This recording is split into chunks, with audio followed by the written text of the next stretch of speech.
we get to talk about the Arizona Cardinals and the dynamic, dare I say, dynamic offensive effort that we saw them put forward against the Los Angeles Rams. I think that for all of the offseason speculation might not be the right word, Mitch, but discussion about the capabilities of this offense, to see it on full display was something. I was there in the press box, and just to see all of the different ways in which they beat the Rams was impressive. It was really impressive.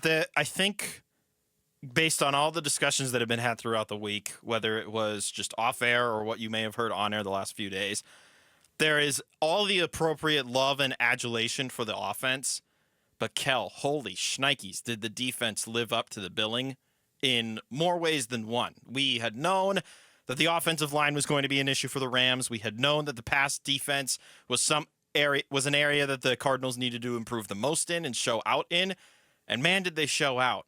And at the same time, it can't get overlooked how stand-outish, for lack of a better word, because I can't think of one on the fly, Budda Baker was everywhere. And I know we talk about Budda Baker like that a lot, but this was the first time where I truly felt like he was everywhere. And he had some sort of massive impact on almost every Rams drive on that Sunday.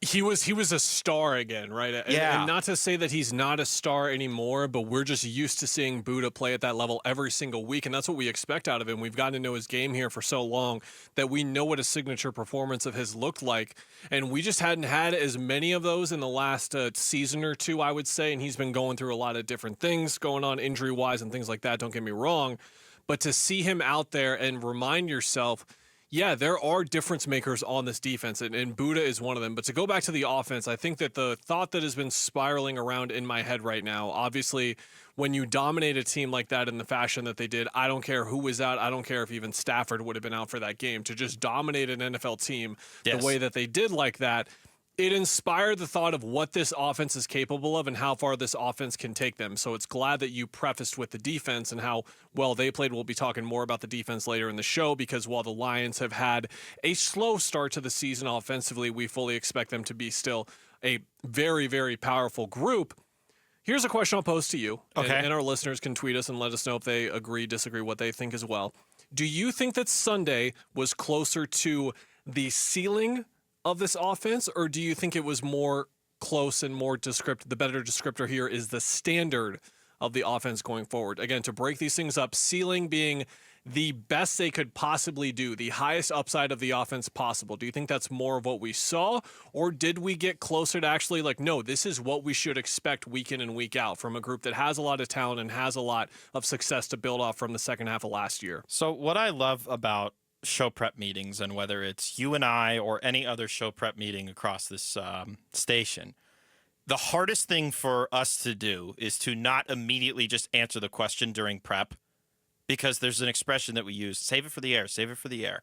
And when you posed that question in show prep, so badly did I just want to immediately blurt out the answer. Could see it on your face. Because it was such a good question. Thank you.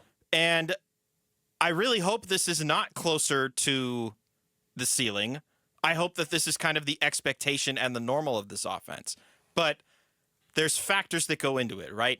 Kyler Murray's not going to have a perfect passer rating every single time that the offense goes out there and produces 41 points, right? That's not always going to happen. The Cardinals' rushing game is not going to surpass 200 yards on the ground in the combination effort of James Conner, Trey Benson, Kyler Murray, and Amari DiMercato, who ripped off an amazing run late in the fourth quarter. That's not always going to happen. More importantly, Marvin Harrison Jr. doing all of his production in just the first quarter is not always going to happen. My only hope is there's elements of what we saw from this offense on Sunday that carries over and throughout the entirety of this season.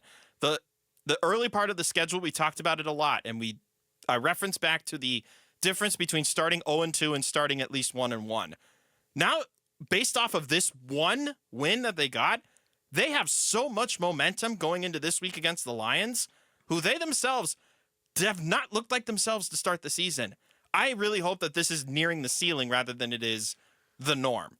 They're kind of Ramsey a little bit, the Lions are, in that you can see the vulnerability showing a little bit. And even like Buffalo to an extent, where you can see that there's some things not exactly adding together for what by all accounts should be a team that is somewhere between a playoff team and a Super Bowl contender. To go back to the original question, this might sound like a non-answer, but this is where I lean. I lean that your expectation for what this offense is the rest of the season is that it has the potential to look like that at any point in the game.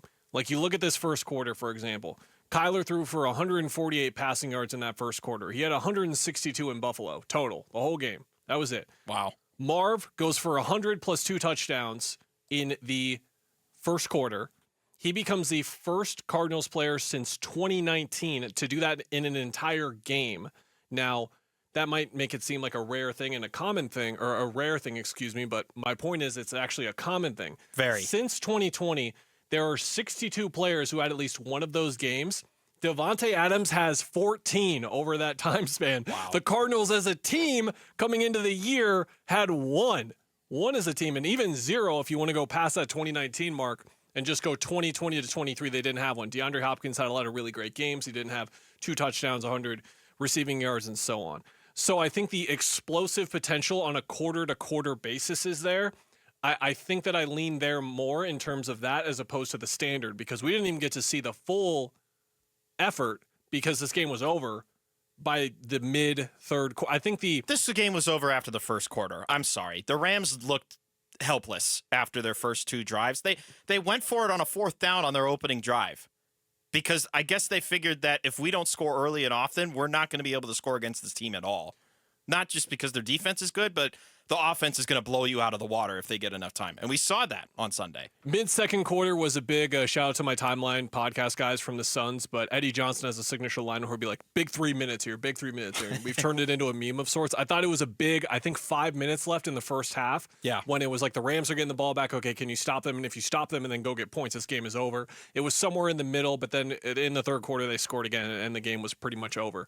So I think I'm leaning more there instead of the standard.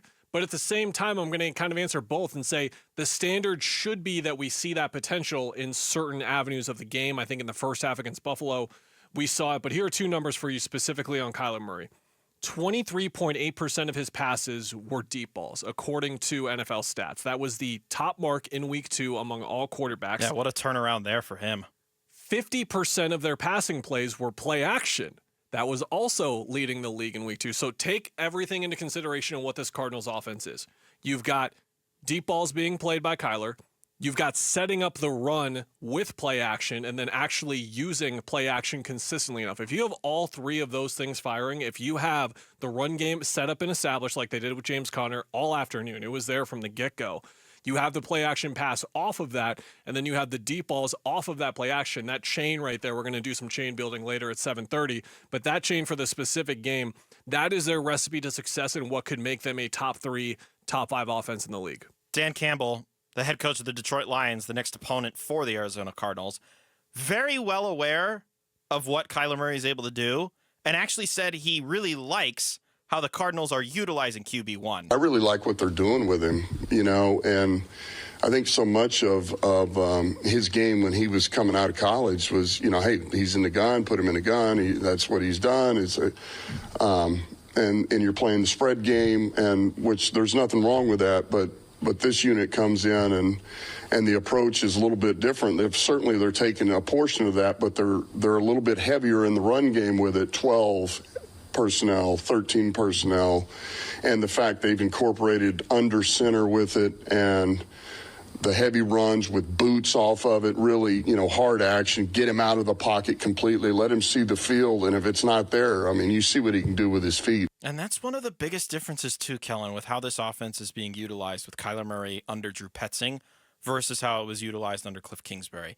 One of the big things about Cliff Kingsbury's offensive style is he likes to give a lot of wide receiver options, but as we've come to learn, the best wide receiver always gets put on one side and just kind of runs up the line or stays to one side of the field. What Drew Petzing is doing and what Dan Campbell referenced there, 12 and 13 personnel, 2 tight end sets, 3 tight end sets. You're taking away receiver options from Kyler Murray, and yet it's not a detriment. If anything, it has become a benefit because defenses now have to scheme for the extra tight ends, and because the Cardinals were able to establish the run game against the Rams, they can cheat and use play action. and they've got 3 tight ends on the field, and then boop, there he is, Marvin Harrison Jr. in a one-on-one, and Kyler's going to throw it that way every single time. Because he comes out of college, we see what he's running, we think of what he should be running in the league, and it goes more to that air raid, that spread stuff. But then you watch him have that second touchdown to Marvin Harrison Jr. You have these moments in press conferences when you're sitting there and you're like, oh, that's interesting when someone says something. And Kyler saying that second touchdown, Marv was not actually the read there. Yeah. But he looks up, he's looking left all the time, looks up and sees Marv going down the field. That is not possible without the play action. That is not possible without the bootleg. And those are the types of actions where actually you set up Kyler Murray for success in getting on his legs more when you use him under center, when you use him. And, of course, the thing you guys had on Burns and Gambo going into the season with him actually mentioning, like, yeah, I kind of want to play under center a little bit. It's Wolf's favorite thing, Kyler under center. Interesting. Yeah, Wolf is a smart man. He knows ball. Ball knower, Ron Wolfley. Ron Wolfley knows ball. Who would have thought? 4-time Pro Bowler knows football.